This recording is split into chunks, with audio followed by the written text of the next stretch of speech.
nongeye kubasubiza abakunzi bakomeye cyane b'umuryango wacu wa The Image. Bari kumwe nanjye Fasine nk'uko mubibona ku munwa wanjye hariho scrub.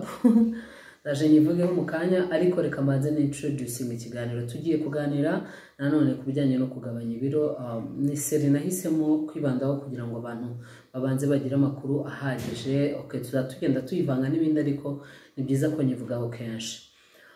Niba utarakora subscribe, iki nicyo gihe wakora subscribe, ariko niba utegereje kubanza kora kuri video hari ubwenge bw'ukungure, okay, ndabyemeye mu kanya mo hagati uraza kubikora. Murakoze cyane rero.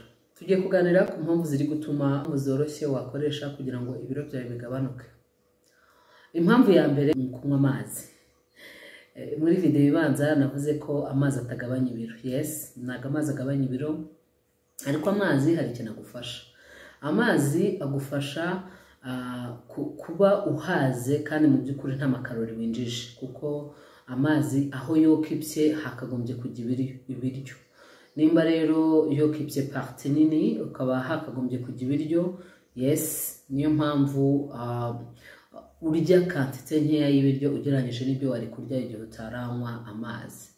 Gusa kiraziririza ko unywa amazi uri kurya direct, ngo ujye unywa unarya, kubera ko bituma digestion cyangwa se igogorwa ritagenda neza, kuko amazi asembura icyambere atuma ibiryo bigira ireme ridakenewe mu gifu, nuvuga ngo biroroha. Ariko nanone ikindi gikomeye nuko amazi atuma afungura cyangwa se adiriwa acide z'igifu. Kaba rero atari ngombwa yuko unywa amazi uri no kurya. Ikindi kandi iyo unywa amazi uri no kurya urahaga cyane, kandi iyo umuntu ahaze cyane ntabwo igifu nyine kiba gikeneye agaspace ko gusya. Akaba rero amazi ari ikintu cy'ingenzi. Ikindi, amazi atera yica apeti, nkunda kubivuga, yica apeti, yica icyo twita impamyi, kuko impamyi nicyo kintu giteza ibibazo cyane igihe icyo ari cyo cyose uri kugabanya ibiro. Kuko hari igihe uba udakeneye ibiryo mu gifu ndetse utanashonje, ariko kubera ko ufite apeti ugakomeza ukarya, ugakomeza kumva urashaka kurya, ubwo bushake bwo kumva ushaka kurya kandi unahaza udashonje, nicyo kibazo. Ikindi kandi rega buriya inzara itangirira mu mutwe. Hari igihe ubona ibiryo ugahita utekereza ko ushonje. Icya kabiri ari nacyo gisa nkaho cyunganira icyo ngicyo, ni ukurya ugahaga. Kurya ugahaga ni ikintu kibi cyane mu bintu byose, waba ushaka kunanuka waba utabishaka. Kurya ugahaga ni ikintu kibi. Kurya ugahaga kuko kundi wumva uhaze, ukumva ntabwo uhumeka neza, ukumva ntabwo umeze neza, ni bibi cyane. Ni bibi cyane gute? Kuko binaniza umubiri. Ni nka kwa kundi waba ufashe ibintu ukabishyira mu icupa, ugomba kuripfundikira, warangiza ukabisendereza. Noneho ukajya ushaka gushyiraho umupfundikizo, ushaka gupfundikira ngo birumane, kandi bidashoboka kubera ko ibintu washyizeho ni byinshi. Kandi wenda noneho wumve ko haba hari buzeho n'igikorwa cyo gusya, ubwo si ikintu cyuzuye urumva cyaseka gute? Kuko imashini ikeneye umwanya.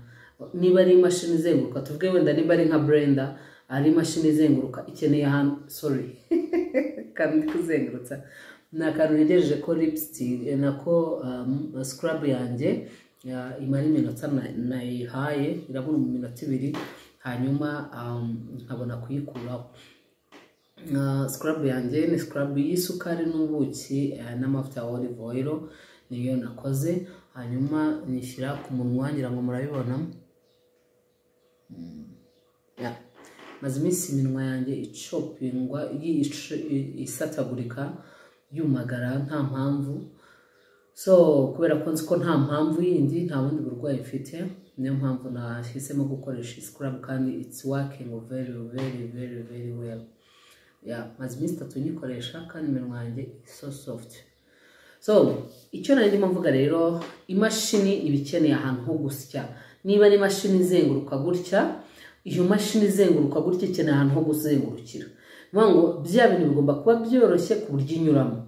Okay, sinzi igifu niba ari imashini, ariko icyo nzi cyo nuko nzi ko nayo irakanda kandi igakoresha n'amaside. Ubwo rero uburyo igifu gikora wenda babizi babitubwira, ariko icyo nzi cyo nuko nzi ko nayo ibiki nacyo kiba gikeneye space yo kugira ngo gisye. Iyo ni impamvu ya mbere. Ikindi cya kabiri, kubera ko aba ari byinshi bitinda cyane mu gifu, umwanya wo kubiprosesinga nyine bigatinda, bigatuma igifu kinanirwa n'umubiri muri rusange ukananirwa. Iyo unaniwe rero hari igihe akenshi uhita mushaka no kuryama. Iyo ugiye kuryama ufite ibiryo mu nda, murabizi kuryama ntabwo ushobora gusinzira neza, ariko nanone iyo ubyutse ubyuka umeze nk'umurwayi. So rero ibyo bintu bya affect umubiri muri rusange, ariko muri process yo kugabanya ibiro byo birateye ubwoba, birarenze, birakomeye kurushaho. Niyo mpamvu rero umuntu aba agomba kurya ibiryo bike. Ikindi cya gatatu kandi ni uko iyo uhaze ugira guilt, ugira umutima ugucira urubanza. Ugira umutima ugucira urubanza ukumva urakomeje, ukumva urabyibushye, naho yaba ibyo biryo wariye nta n'ikiro biri bukongere, nako nta n'iroboro biri, nta n'amagarama 100 biri bukongere, uri bugume ku biro byawe, ariko igihe cyose ufite mu nda uba wumva utameze neza. Ariko iyo udahaze mu nda yawe hari empty cyangwa harimo uturyo duke, wumva unanutse. Cya gatatu ni imyumvire. Imyumvire yawe ni ikintu gikomeye cyane mu kugabanya ibiro.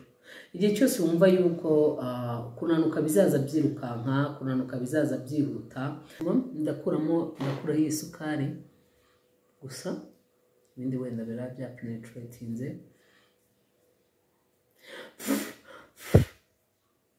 Ntabwo ushaka guhanaguzaho agaseriviyeti cyangwa ikindi kintu, kubera ko n'amavuta yavaho na bwa buki bwavaho, kandi isukari yo iba yamaze kuvaho ukwinjira.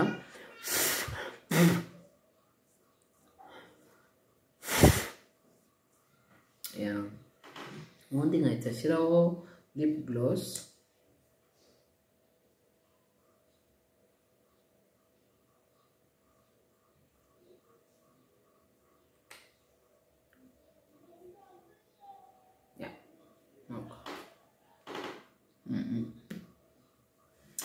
So icyo navugaga nuko mindset cyangwa se imyumvire ihamye ku bijyanye no kugabanya ibiro ni ikintu cy'ingenzi cyane, kubera yuko iyo ushaka ibyihuse, umunyarwanda aravuze ngo yihuse yabyaye ibihumye. Naho wagabanya ibiro runaka uzasanga uri gutakaza ibiro byiza, hanyuma usange imbaraga wakoresheje uri gutakaza ibyo biro ntacyo zamaze, wavunikiye ubusa, kuko ahubwo ibiro watakaje ugomba kurwana no kongera kubisubizaho. So rero imyumvire ni ikintu gikomeye cyane, ikintu gikonta muri iyi gahunda, kuko iyi gahunda ni gahunda igoye, isaba kwihangana. Nimvuga igoye ntabwo mba mvuze ngo ntishoboka, irashoboka. Ntazagire umuntu ukubeshya ngo kunanuka ntibishoboka cyangwa gutakaza ibiro ntibishoboka, ahubwo biterwa we no kubibona. Niba uvuga uti mu kwezi ntakaje ikiro kimwe ukumva ubiciye amazi, ntabwo ushobora kugira ibihe byiza mu kugabanya ibiro. Ariko niba uzi ko ikintu cyose kivuyeho cyose ugomba kugiselebratinga, ugomba kucyishimira, biba ari ibintu by'ingenzi. Ikindi cyagufasha kugabanya ibiro mu buryo bworoshye, kandi iyo utagikoze nabwo wiyongera ibiro mu buryo bworoshye, ni ukurya nijoro. Kureka kurya nijoro no kurya nijoro ni ibintu bikomeye cyane, kubera ko ibiryo bya nijoro bifite ingaruka zikomeye ubuzima busanzwe ku mubiri, kubera ko ibiryo bya nijoro iyo umuntu abiriye agahita aryama, ahura n'ikibazo cy'uko umubiri wawe wari ukeneye kuruhuka, none urimo uragusaba ngo nturuhuke, akazi karahari ko kurara ukora. Igifu iyo gikora ntabwo igifu kiyobora, igifu kiyoborwa n'ubwonko.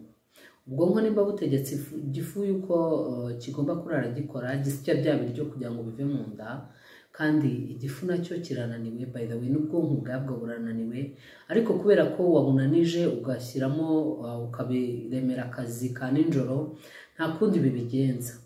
Rero niyo mpamvu iyo umuntu aryamye mu ijoro ariye ibiryo, ahora mu ntambara z'umubiri, umubiri we kubera ko uba ushaka kuruhuka, ubwonko niwe umuyobozi mukuru, nabwo bushaka kuruhuka, warangiza ukabuha akazi, urihangana bukarara bukora, ariko bugeramo hagati bugahita bucika intege, hanyuma bugakora gakeya, ariho usanga ahubwo ibiryo byaraye mu mara, ngira ngo biba byanazamutse.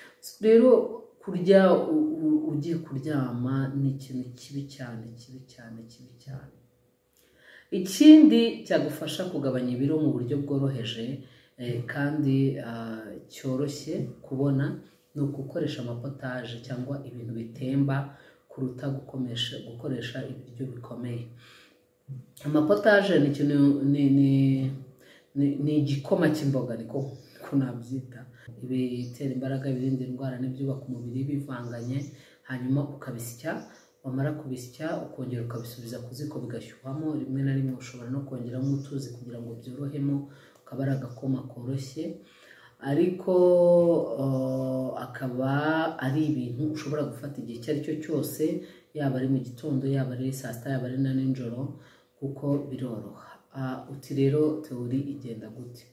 Buriya iyo unywa amazi wariye ibiryo bikomeye, akenshi ubundi amazi asunika ibintu byo mu mara, bigasohoka. Rero iyo urya ibikomeye, hari igihe amazi ashobora gusa nk'abiciye hejuru gutya akitembera yagasohoka bya bintu kuko bikomeye, wenda amazi atabasha kubipenetratinga cyangwa atabasha kubisunika, ahubwo agahita aca hejuru akigendera. Noneho iyo ukoresha rero ibiryo byoroshye, byo urumva biba byoroshye ubwabyo, ntibishobora gupfa guhagarara mu mara. Ibyo rero bituma utagira imyanda yo mu mara, kandi imyanda yo mu mara iteza ibibazo byinshi mu kongera umubyibuho. Rero iyo ibiryo byoroshye wariye, na digestion yabyo irihuta, no kubikuramo intungamubiri yabyo intungamubiri zirimo nabyo birihuta. Ndumva ari ibyo nabateguriye. Ndabashimiye cyane ko mwahisemo kureba The Image. Niba utarakora subscribe, iki nicyo gihe, kandi niba wakunze iyi video wakora like ndetse ukayisangiza n'inshuti zawe zishaka kugabanya ibiro cyangwa ziri muri gahunda yo kugabanya ibiro, byarushaho kuba byiza. Murakoze cyane rero, bye bye.